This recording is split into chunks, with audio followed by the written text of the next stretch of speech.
Thank you everyone for coming tonight. First, we would like to, if you folks can take seats real quickly, hopefully we can, because Lee's always eating, we can have them sit down, it's pretty great. We want to open up with a prayer for Pastor Harris. Hamilton, excuse me, sorry. And then we'll start moving away on everything we have on our agenda here. So, Pastor Hamilton, so much. Thank you. Yes, good evening, everyone. Hi, My name is Nyesha McCauley. I'm Nyesha McCauley, and you're watching AccessTV.org. This occasion with you. Let us just pause for a moment of prayer.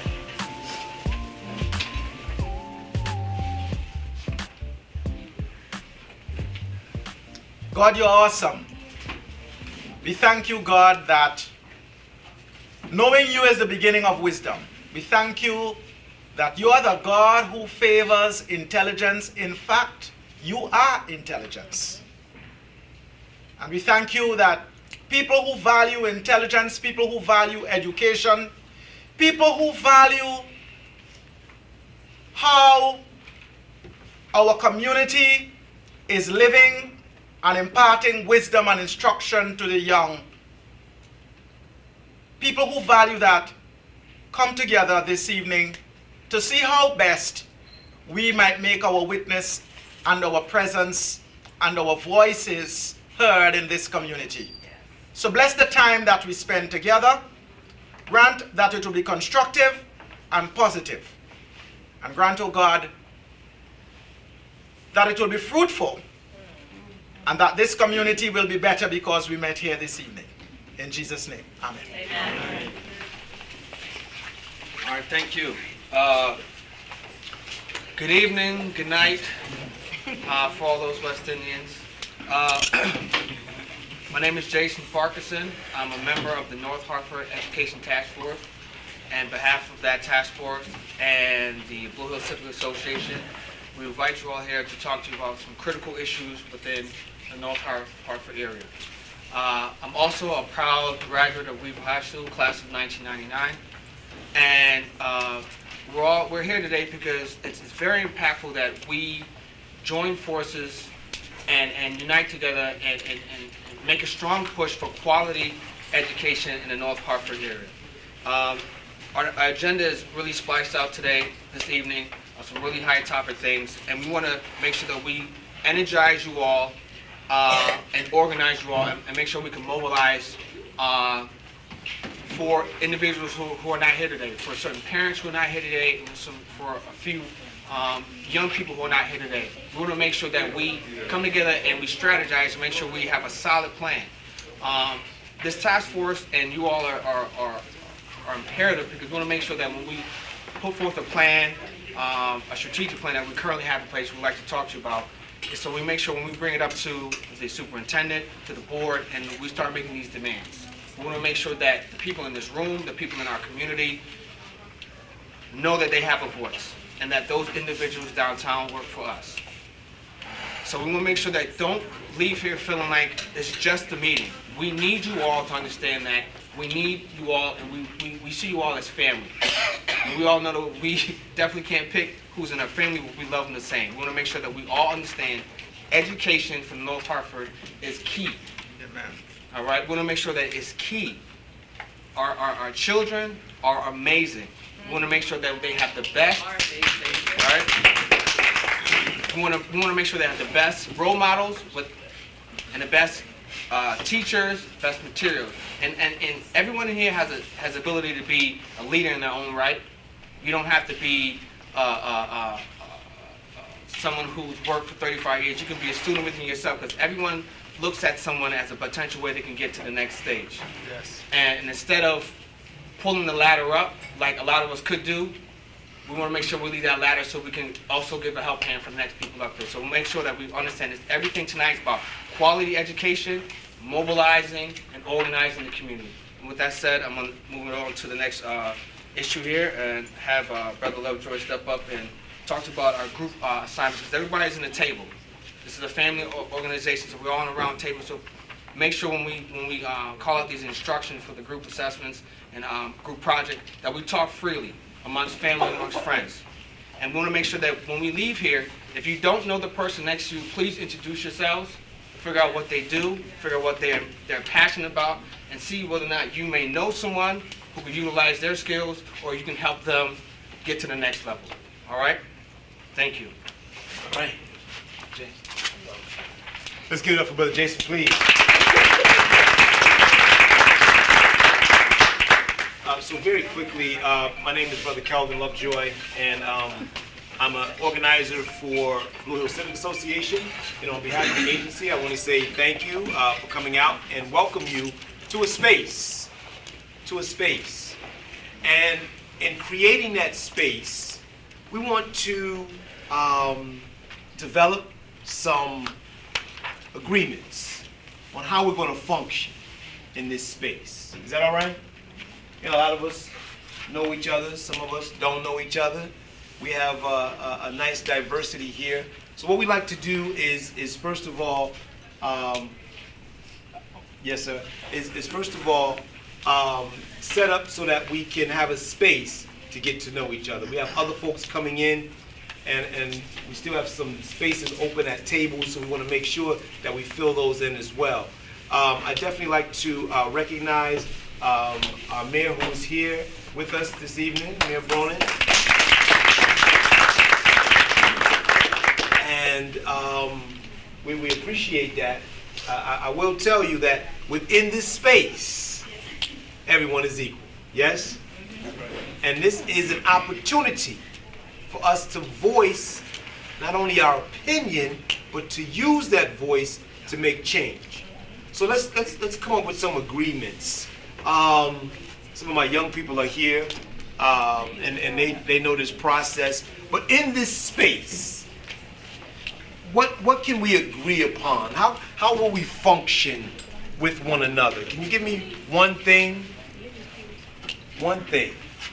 Yes. Transparency. Transparency. All right. Sounds great. What do you mean when you say transparency? What do you mean? Open, honest. Be honest, right? Okay. Another, please. Respectful. Respectful. All right. And when you say respectful? Respectful of each other's opinions. Okay. And not talking over somebody. Wonderful, wonderful, wonderful. All right. I heard that. I heard one mic twice. All right. One mic. One mic. What do we mean when we say one mic? One person at a time. One person speaking at a time. Okay. All right. Very quickly. A couple of other ones. Respect each other's opinions. Respect each other's opinions. Add that. Okay. Yes. Listen and retain.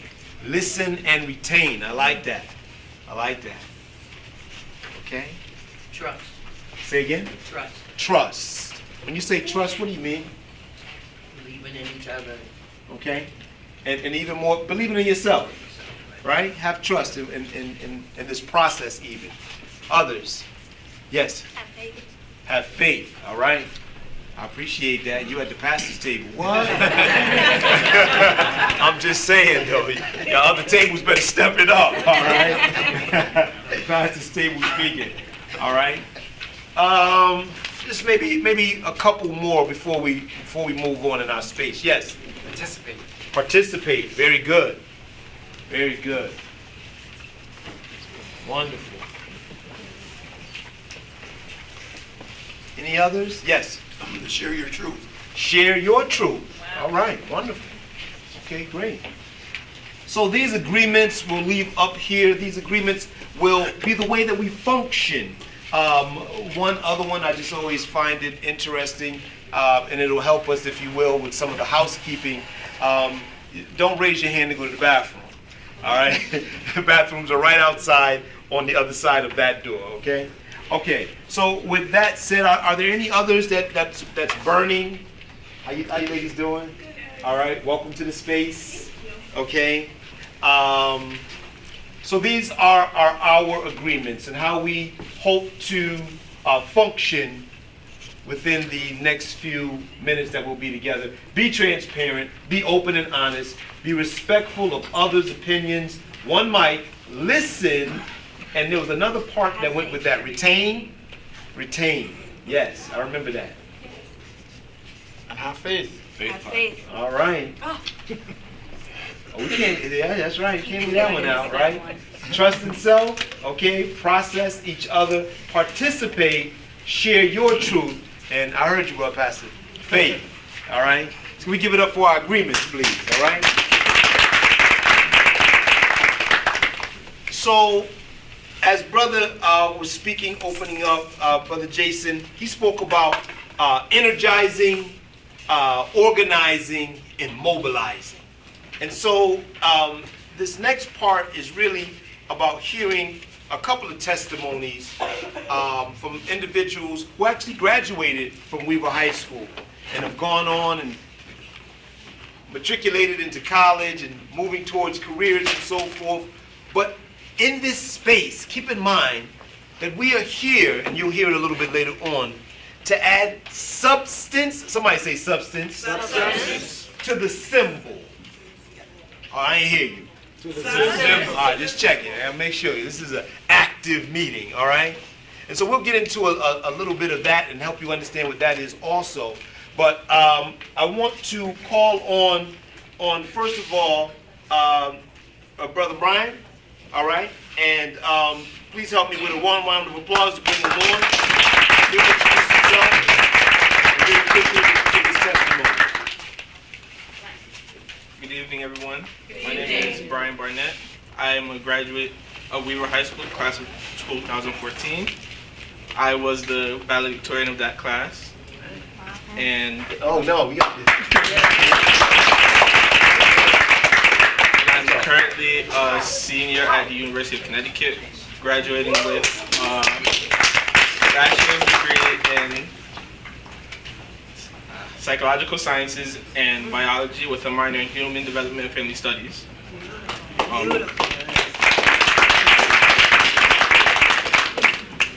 My time at Weaver was, I can never say it was a bad experience. We had countless amounts of guidance and everything in between, but when it comes to preparation for the next step, all of that wasn't there. When I got into college, I started through a summer prep program where I really found out that it was a difficult move from where I was in high school to where I was in college. Even throughout those years in my pre-medical career, it was very difficult for me to retain a lot of the information that was given to me just because I didn't have the foundation that should have been laid out throughout my time in high school.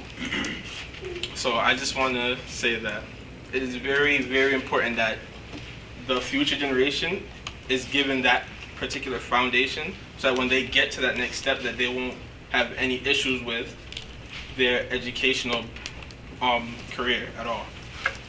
Thank you. Right? Thank you. Next we're going to hear from Brother O'Neill. Brother O'Neill and I spent a lot of time when he was a high school young man. And see him now, college student, college man. Yes, sir. Take it away, good brother.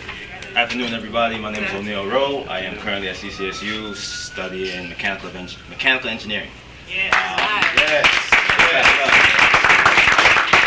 Hopefully, I should be done next May, so I should be done with this. That's right. Yeah, we'll be done next May. Like Brian, I went to Weaver High School, obviously, class of 2014. I was not valedictorian. I think I was like top 5. I was around there, but when people hear Weaver, there's an automatic negative connotation associated with it. But I will say there was a lot of good also. I met great people like Hills Civic Association, had a wonderful principal, Mr. Tim Goodwin, and people like that helped me build a certain level of personal confidence. So when I stepped into college, I wasn't afraid necessarily of the social things, or I never thought of quitting. But the academic preparation was not there, like Ryan said. I took remedial math the summer before college. I had to take remedial English just to qualify for freshman year, and that was embarrassing. I couldn't come home and tell my friends that my math class didn't even count towards my degree. So the biggest thing I would like to see for the new Weaver is the stress on college preparation, study habits, the seriousness of math, and your ability to read textbooks, and confidence. The students need to be confident, doing engineering, I was a lot of the times the only black person in the class. That's a very difficult thing to deal with when you're 17, 18. You can't ask nobody for help because they're all most likely wealthy or confident, or they don't understand you, they don't relate to you. So confidence is a major thing I had to develop, and thanks to people here, the family back home, I wasn't that off, but that's my testimony. Yes, thank you, man.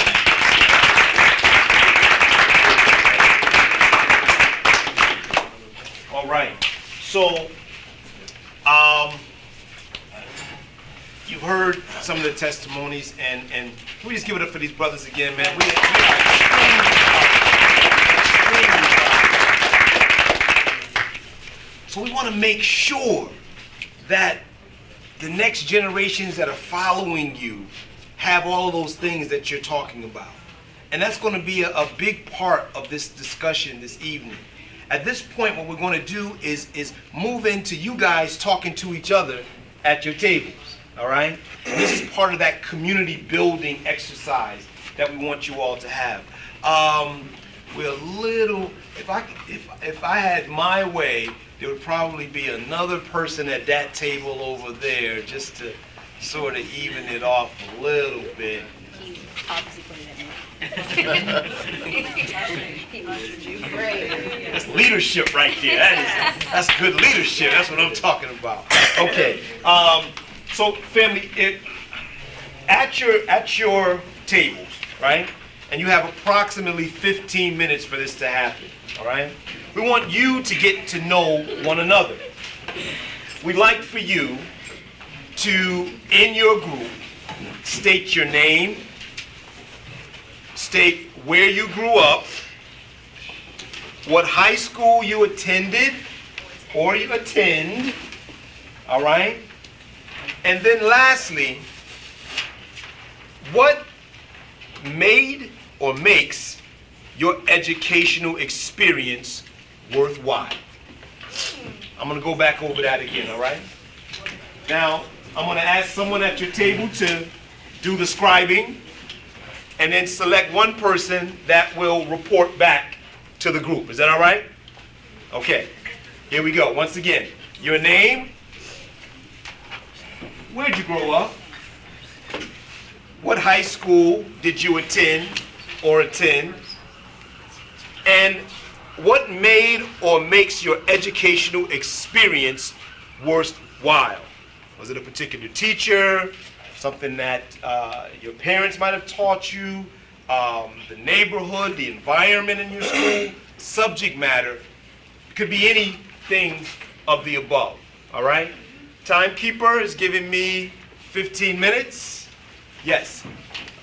If you want to know, is it one person at each table? How do you want this done? So everyone will go around the table, okay? But one person from your table will report back what was captured. On each person at the table? Yes. And so the information that we actually want...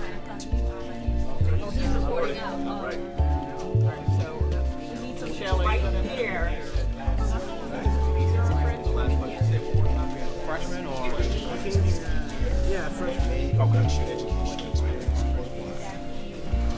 So you enjoy going to high school at Weaver? You said Conley, correct? Yeah. All right. So what's one of the best things you enjoy about going to high school? You can use the information for college.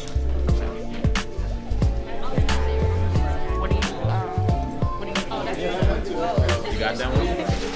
Potential to make change in the world. That's how powerful.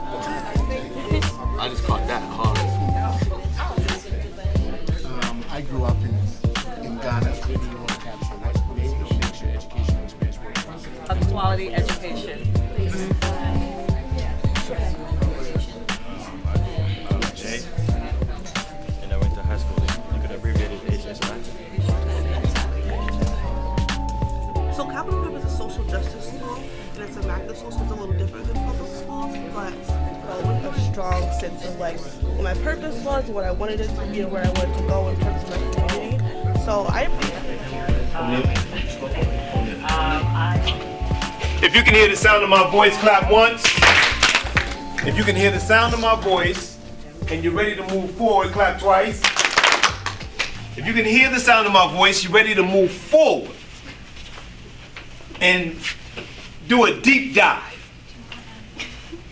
Clap 3 times. All right.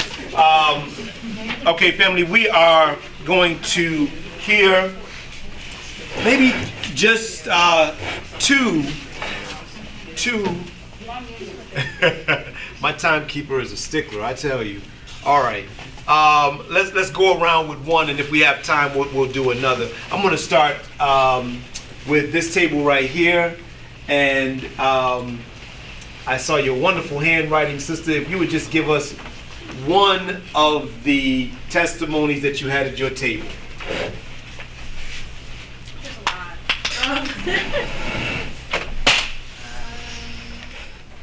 So the question was, what made or makes your education a quality experience, a worthwhile quality experience?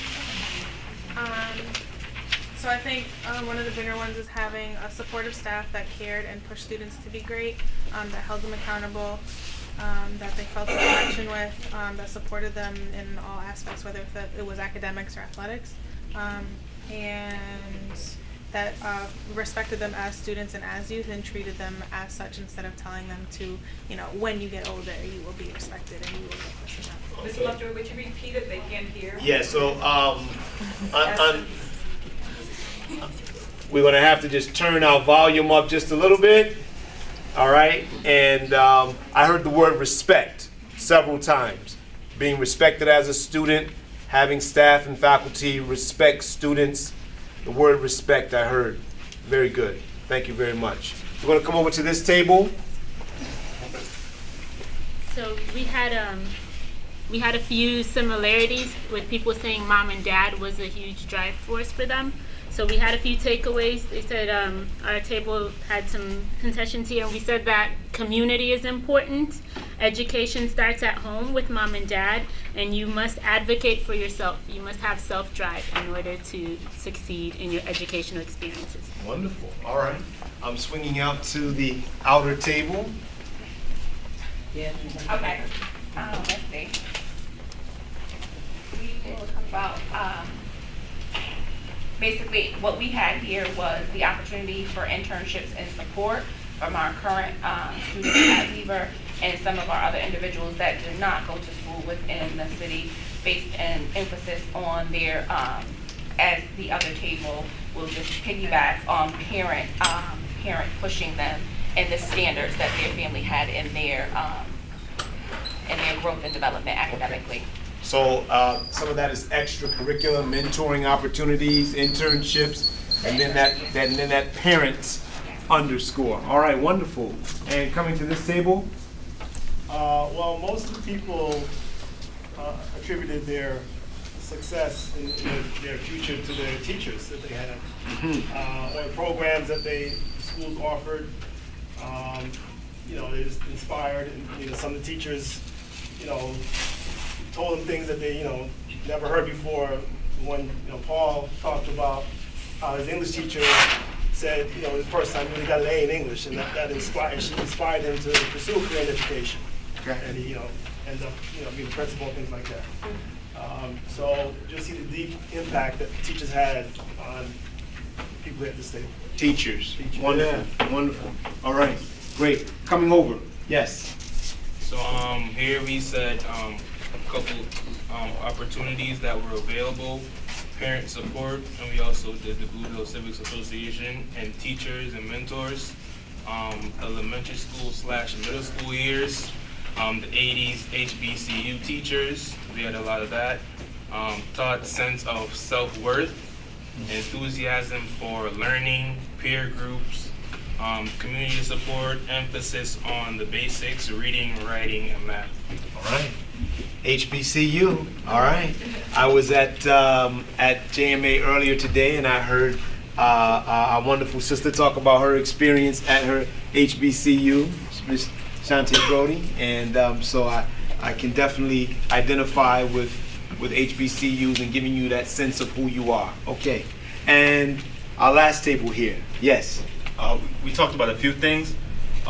Someone mentioned that their confidence to be a lifelong learner was something that made education wholesome to them, and then another one was what you needed to be successful in America, your ability to help others and to apply change in the world, things like that. A lot of things close to heart. All right, close to heart. Big picture stuff also. Okay, all right, wonderful. Let's give yourselves a round of applause. And so each of the elements that you captured at your table, that you captured on your sheets, they speak to quality education. They speak specifically to those things that you remember. Because we could go to the dictionary and get a definition on what is quality education, but to hear it firsthand, to hear it from someone who has gone through the process and are out here in the real world and say that this is what made my education quality. This is what made my education worthwhile. And not only past tense, but can we give it up for our young people who are in the room as well? All right. So at this time, we're going to get into some messaging. So we've done the energizing part in terms of getting to know one another, a little bit about one another. For those of us who may have just joined us, I do want to refer back to our group agreements, all right? But the question is about, why are we here? Why are we here? And now, I think there should be some handouts that are going to be going around, and it will help to set a framework for why we are here. But because time is valuable, I think that we should cut to the chase, as they say. Somebody say cut to the chase. Cut to the chase. All right, I will cut to the chase, all right? So,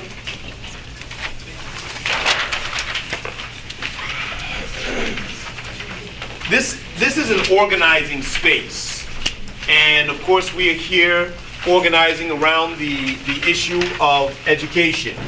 And pardon if you can't see this, I will try to get it over to you as best as possible. But quality education in the city of Hartford. Quality education in the city of Hartford. Number one, we understand that there's a problem with education in the city of Hartford.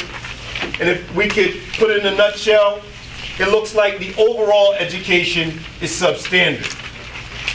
Well, why do we say that? When we look at the reading and math scores from just a year or two ago, they were unacceptable. And I think there's a handout. They have it. You have the handout? All right. Okay, I think I got my own right here. Okay. And we were at the Board of Education meeting, and it came up several times. Jason and Ms. Victoria and a few others who spoke about this reading and math scores. You take a look in the North Hartford in terms of elementary schools, 2017 through 2018, schools that we're very familiar with, Rawson, Freddie Wish, Simpson Waverly, which is closed at the moment, Thurman Milner, and then of course MLK, which is being revised and is at Rawson. Take a look at the reading proficiency. In a nutshell, it means that they tested all of the children in that school, and these are the percentages of children who met or exceeded grade level. So yes, it says Freddie Wish. What percentage is that? I can't hear you. 5%. And when we come to MLK, and I went to MLK, all right, what percentage is that? 10%. Okay. Can we skip over to math? And if you take a look at the math scores, all right, in terms of percentages, where students either met or exceeded. I had a program at Wish Elementary. What was the percentage there? 3%. And how about Milner? 5%. So you understand that we're dealing with a crisis situation. We're dealing with a situation that has to be immediately addressed. And while we can understand that some of us can go to board meetings and some of us can work with administration, it really takes the voice of parents and community to voice and force change. To force change. When you look at these grades, when you look at these percentages, does it not say that something should change? Can I ask a quick question, boss? Yes, you can. How much money are we spending a year on failure? Too much. How much? How much? If I had to give it to you specifically, I have to do a little bit of research, but believe it or not, it's public knowledge. $230 million? How much? More than that? 490 million. Huh? 230 million, right? That's the budget for Hartford. No. In the mayor's budget, no? Over 400. 400 million? Yeah. So I was way down, right? Yeah, at least 200. You understand what we're dealing with. For these grades. So, keep in mind that there was some fantastic work that has been done keeping the Weaver Project alive. Thank you. Keeping the Weaver Project alive. So if you flip over on the other side, you know, just to give us a full, well-rounded understanding, that was in the elementary. In Hartford, we have K to 8. But here's the high schools that we're currently looking at. And when we see our young people who are struggling, the number one issue, you see that we can't make it to school. We have a chronic absenteeism problem in the city of Hartford. As a matter of fact, we made the paper in December, all right? And so then you can take a look at the graduation rates, those who entered college, proficiency in English, math, and science. And actually, you can take this document home. So this evening, we want to shape the message in such a way that you understand it goes all the way from kindergarten through 12th grade. And it's not just that it may have started from 9 to 12. No, it goes all the way back to the beginning. A wise brother, I heard him say just the other day, we should have mandatory pre-K. Because it goes all the way back to those volatile years, those most important years, doctor, right? Those most important years between the ages of 3 and 5. All right. Let's get into some of the deeper work. All right. Thank you. So we have approximately 7 months before the new Weaver opens. One of the things that we hope to do is be able to close the gap from where we are to where we want to be. We want to move from these types of numbers to the high quality standard that you just stated at your tables. So if you remember, it wasn't so long ago, I asked you to say the symbol and substance sentence. So it's pretty easy for us to build a brand new building. But what is the substance that goes into it? Are you with me? Yeah. All right. What we hope to be able to do here is build a campaign. Build a campaign that really speaks to all parents and all concerned individuals about education. Where we start to build this foundation and it moves up through these peaks. There's some very valuable information that I believe you also received in terms of recommendations. Recommendations. And it should say Weaver High School Draft Redesign Plan. There was some valuable work that went into developing these recommendations, and I really would like, oh, I see, okay. There's actually a website, Weaver 2019, that you can go to and read these recommendations in full. you know, we've been saying the Weaver recommendations, but really, these are recommendations for all schools. These are recommendations that could improve and I made myself a list here, the Rawsons, the MLK, the Milners, the Wish, the Sands, all right? And keeping in mind that it's not necessarily even about individuals, but it is about a system that needs to be corrected. Yes, yes? Yes. All right, wonderful. So you say, well, what can we do? How do we get involved with this kind of thing? And you also have a document. It might be a yellow sheet of paper, right? And on it, it says Quality Education for All Campaign, Blueprint, Educational Recommendations. Family, I'd like for you to take a moment with this yellow sheet and at your table, and there's only 1, 2, 3, 4, 5. I'd like for you to add a 6 down there that says other, all right? But take a look at these recommendations. And if you would, prioritize them from 1 to 5, 1 being your highest priority at your table. I saw your hand, yes. What would it be? Okay. Could you include that on your sheet? Yes, you can. All right. See, that's what I'm talking. Leadership. You got it. So let me help you. Yes, please. Are we doing this individually? Individually. Okay. Individually. All right. So as you're doing that, I'm just going to read them. It says community representation and the principal hiring committee. Okay. Yes. Using the form with the recommendations, yes, you can actually talk more about it for these prioritized. Yes. Individual tables. And individual tables, but you have only 1 minute for that. So that timekeeper, she is. This is a summary of the Weaver. All right. So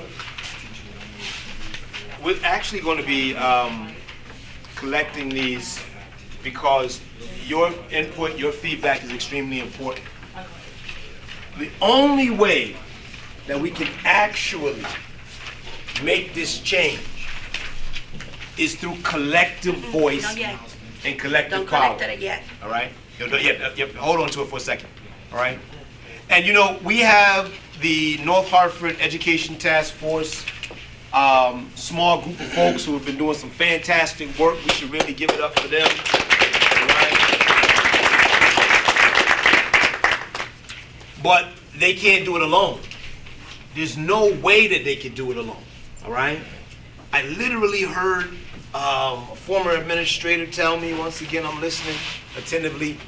He said, you know, we had this going on in our school, and when I needed this and we needed change, it wasn't until the parents got involved that this happened. It wasn't until the parents got involved that we were able to make change. And so I was showing my little masterpiece here in organizing, right? We call this the snowflake model. I don't know where to actually start if y'all gonna see that. But it starts with a few folks, and then it grows out from there. And so through our leadership team, right, they go out and they recruit 2 or 3 more people, and those people go out and recruit 2 or 3 more people until you build your collective voice. And then we start to share our stories, and we start to share that commitment, and we start to use a shared structure, pushing towards the goal. And so your information that we collect this evening is extremely important because it's going to help us start that process. And I don't care if you're, who's the youngest person in here? Where's she at? I thought so. Yes, my young Yazzie sister, all right? We can organize. We can build power. That's extremely important. So I want to have Lourdes come on and take us into the next piece. All right, now you time me. All right, okay. So because we need every single person that is in here and every single person which is out there freezing in the cold, we all have a role and responsibility with our children who are the future, who are the ones who are going to take care of us. That sounds nice. But, so from mommy, daddy, students, former alumni, community members, mayor, and everybody else, our children count on you. I count on you and myself. So because of that, I count on me. And I'm tired of the status quo of our schools. I believe that I have the power. I care about quality education. And I believe that I can change the future. If you believe that, I want you to pledge to be part of this movement, starting right now, and put a mark in every single one of them. Attend Hartford Board of Education meetings, participate in the monthly meetings that we are going to having over here every month. Bring someone with you every meeting. So this group, next time, it looks like this. Until we can fill this room, and we have to go to the church next door, Pastor Hamilton, because we can't be holding more meetings in here. By the way, it's only 150 according to the fire chief. So I want to see that. I need your contact information.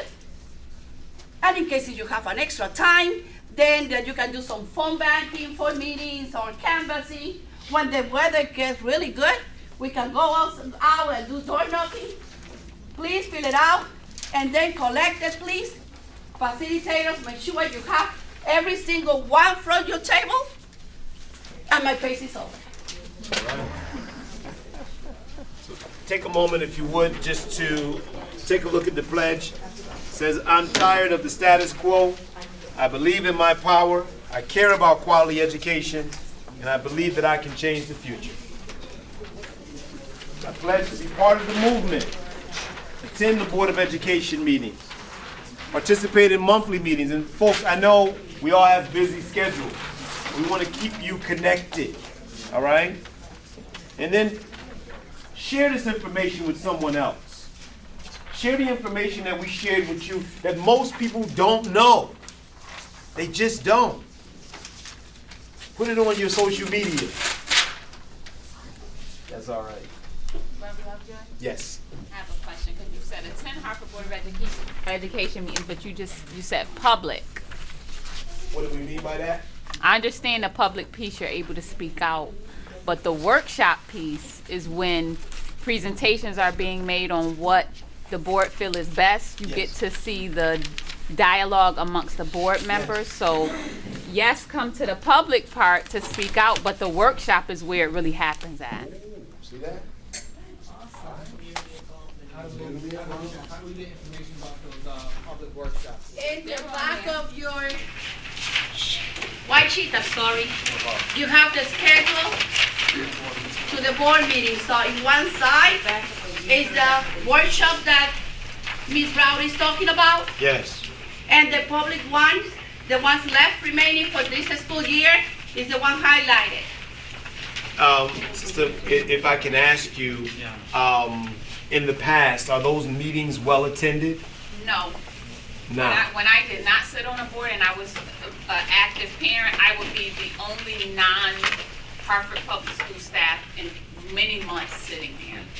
And we, the public, are able to... There's not a public comment, but you get to see the opinion of the elected and the appointed. You get to see questions they're asking, what's their focus, what they're concerned, what they're challenging, what they're comfortable with, what they're uncomfortable with. At the public meeting is a chance for us to, of course, see the public and what they have to say, and to let us know some things that we don't know what's going on. So that is the wonderful part of the public, but it's just voting, conducting business. The workshop is where the superintendent is presenting her plan, and you get to see the board members react to that. So then, if you guys are holding us accountable, you can say, when that came up and that was presented, you ain't have nothing to say about it. Or you had something to say, I agreed or I disagreed. So us dialoguing happens at the workshop. You expressing as the public to us happens in the public meeting with the public comment. Thank you very much. Ms. Clark, I see your hand back there. How can we schedule a workshop with the Hartford Board of Ed? Is that possible? Schedule how? What do you mean? So therefore, we would present in detail the recommendations that came out of that whole process of the Weaver Steering Committee in detail, so that everybody would hear the same message at the same time. So on the Board of Education, we're members, but there's board leadership. So there's a chairman, there's a secretary, a first vice, and a second vice. They have their own leadership meeting. I'm not on leadership. So in that leadership meeting, that determines what gets on the agendas and that sort of thing. So I would reach out to the board leadership. Okay, thank you. Wonderful. All right. So, family, we are going to begin to wind down this particular first meeting, if you will. I'm going to turn it over to Michelle DeBarber, who is also one of our organizers here at Blue Hills Civic Association, and to gather some reflections on this process, this meeting, and before we close out. Thank you. Hey everybody. So while you're looking and filling out that yellow paper, one thing that we do at the end of all of our organizing meetings, and this is to help us out as the organizers to do better and for ourselves to reflect, is we call it plus delta, right? So that's the things that went really well are the pluses that we want to repeat and do again. And the delta are the things that we want to change to do them better for next time. So for today's meeting, can I get some pluses? Timekeeping.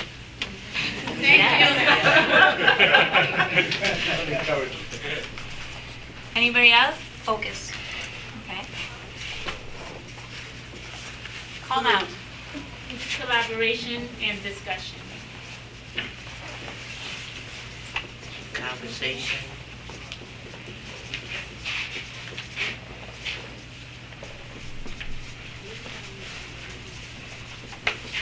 Idea generation.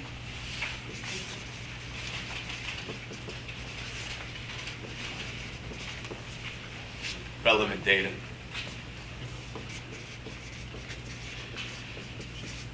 Collective purpose. Interactive. Informal. I'm sorry, informal? Informative. Informative.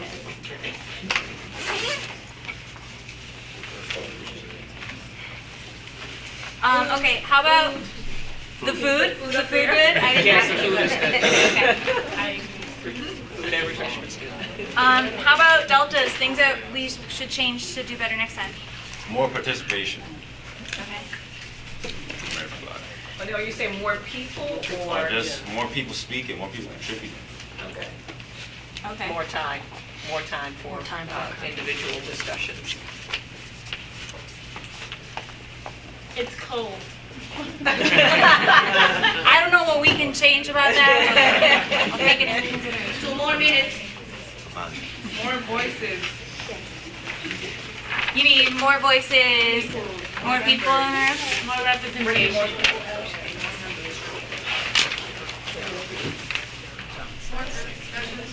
Okay. More students.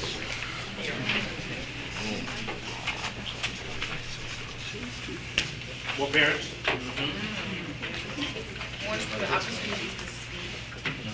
I hear you.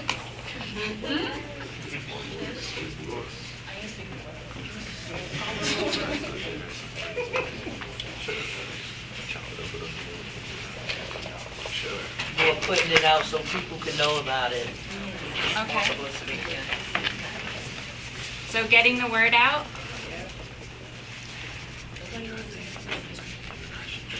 One of the things on that yellow paper on the back is we need your help to get the word out. So whether that's making phone calls, bringing somebody to the next meeting, we'll be reaching out to you guys and please do that because we can't do it without you. Share it in Facebook when you get it. You have one more minute. Anybody else? You raising your hand? I was just gonna say a way to share information in between meetings Okay. to keep us in the know.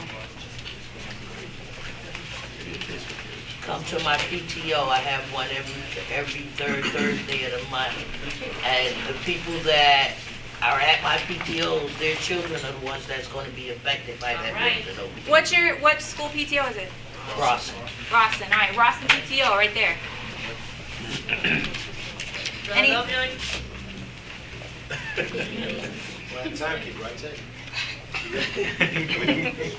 Anything else burning in somebody that they need to know? All right, cool. I just want to say something. Yeah. For anybody who doesn't know me, I'm Stephen Wilson. I'm a member of the North End Educational Task Force, the quiet one. I just kind of want to double back to and urge everyone to please go online to look at the recommendations that we made for Weaver. Those recommendations are important because those recommendations were a process that was done in partnership with Board of Education, Hartford Public Schools, teachers, business owners, alumni, and it was supposed to be a transparent situation where these recommendations were put together and then were to be given to the board to vote. That never happened. So as Brother Lovejoy said earlier, that a lot of work, good work, went into preparing those recommendations. A lot of work went into making sure those recommendations never seen the light of day. I am not asking you without reading them to support those recommendations, but I urge you to go out there and look at them, okay? Because it took how many years to get that done? 2 years. 2 years we worked on those recommendations. And those recommendations are important because they are a blueprint for what we can do for the rest of our schools. But Weaver is ground zero because that's where it started. And if they are not going to allow us to be a part of the process, if they are going to make us think that we are part of the process, but just to turn around and bury all of the hard work that we did for Weaver, what do you think they're going to do with the rest of the schools? So I urge everyone to go out there, please look at those recommendations, see what we put forth. Those recommendations were given to the superintendent, and she did not bring them to the board to be voted upon. And that was the agreement. Because we asked for a process that was transparent, that involved the community, that involved the stakeholders. And we thought we got that done. Just to have those recommendations sit on somebody's desk somewhere. Okay? Yes. So they are important, they are part of what we are doing here, and they can be a blueprint moving forward. Martin Luther King right now is under construction. Okay?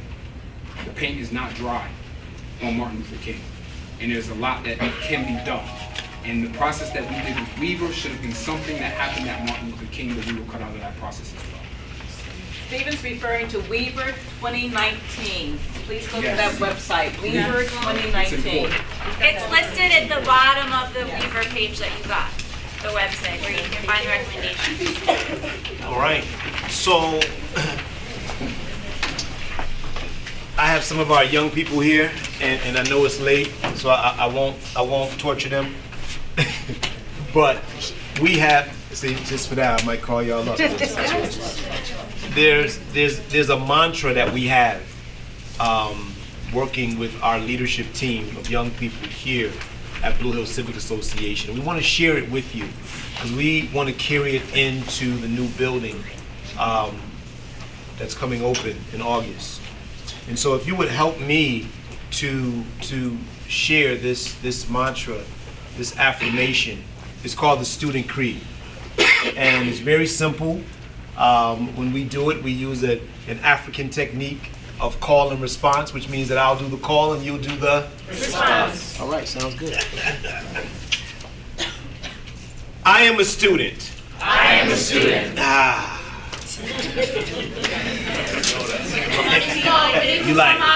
You like a C student right now. You're gonna have to bring that up a little bit, all right? Let's try it again. I am a student. I am a student. Seeking to be a scholar. Seeking to be a scholar. The standard is excellence. The standard is excellence. Today and tomorrow. Today and tomorrow. I'm disciplined, focused, and on time. I'm disciplined, focused, and on time. I'm organized, respectful, and responsible. I'm organized, respectful, and responsible. I'm on a mission. I'm on a mission to elevate myself. To elevate myself. My family. My family. My community. My community. And humanity. And humanity. Ashe. Ashe. Ashe. Ashe. Ashe. Ashe. Give yourself a round of applause. So again, this is just the beginning. We want to thank you all on behalf of Mr. Hunt, our executive director back there. All right. And Ms. Clark, our deputy exec. And all of the Blue Hills supporters and staffers that are here as well. All right. And our young people from Journalism, Media, High School, and Culinary Academy. All y'all.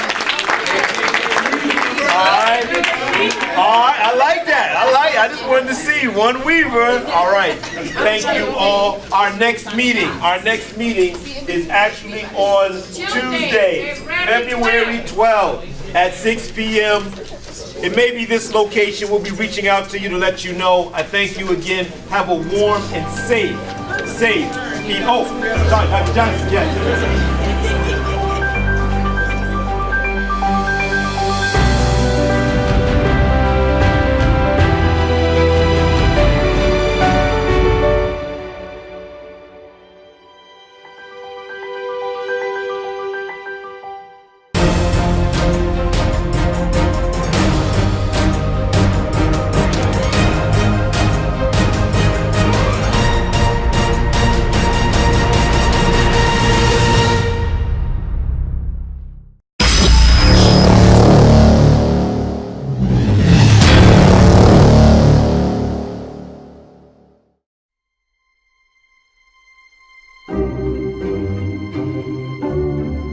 The politics of division as executed in the city of Hartford, Connecticut.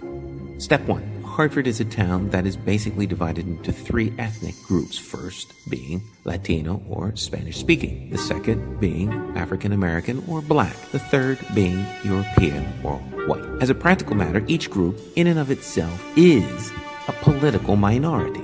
Most of the power, real power, is in the hands of a white European minority. Now, it is important to understand that this is not a racial issue. It is a political power dynamic issue, and race really is irrelevant. No one political minority can maintain power without the aid and mutual assistance from at least one other group. The power elite understand the strategic importance of divide and conquer. A. Curry favor with one ethnic group, such as the Black North End. Alienate, subjugate, and push to the curb the Latino South End. B. Win an election and immediately disenfranchise, disassociate, and subjugate the Black North End. C. Curry favor with the formerly subjugated political group, such as the Spanish-speaking Latino South End. D. Repeat process as long as is necessary to maintain power. Harvard needs an administration that is more concerned about the general well-being of the city and citizens of Hartford than it is in maintaining power for power's sake at the expense of the constituency. If you like being bamboozled, lied to, or played, make sure you do your part to help continue the process. The politics of division, divide and conquer, is alive and well in Hartford. Remember, you have the government that you deserve at all times. Change can only come when you've had enough.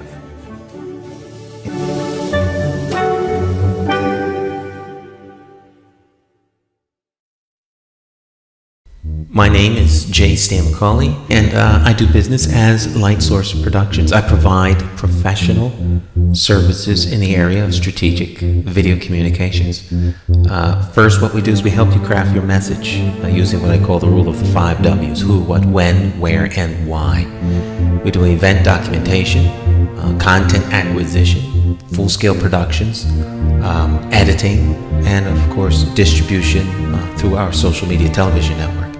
And with social media, video is more important now than it has ever been.